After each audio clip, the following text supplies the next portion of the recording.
Assalamualaikum. Selamat petang. Alhamdulillah. Kita dapat disanggup kita dekat dengan kawasan Negeri. Alhamdulillah. Kita lama nak masuk kawasan Negeri ni. Negeri tu lah.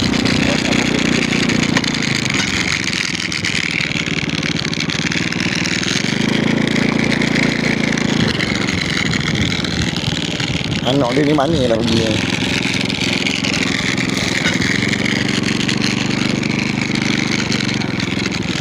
Lembu putih, kulit putih dekat sini ni ke mana pergi pula ni? Tim pengurusan ni sedar.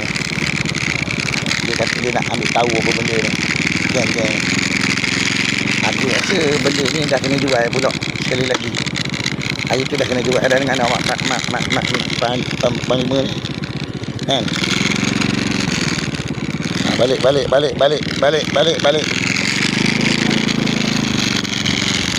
Kan? Lembu belang-belang tu dia bawa dia beli.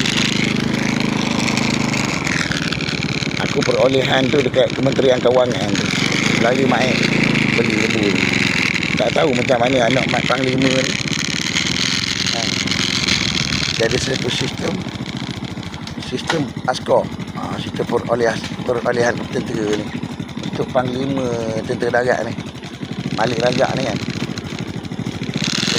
untuk panglima Azahan, Tenteri Panglima Azahan kan, dan panglima Tenteri Azahan kan. Kita nak tahu macam mana ni kan? Macam mana yang tuan tanda tangan yang kita saya katanya nak kena berhenti, nak kena buang kerja lah, apalah benda lah macam tu. Untuk buat risikan daripada Tanjung Lajau tu Indonesia tu ke belah Sempurna Kalimantan belah sana kan. Perolehan ni yang dapat jadi tu saya beli lembu kan. Tak tahu macam mana anak mak panglima ni kan. Ingat boleh balik-balik ada tu nak bermain-main dengan anak bini. Bini kita pula nak kena main dengan dia. Tak apalah nak macam mana. Alhamdulillah. Kan? Boleh respon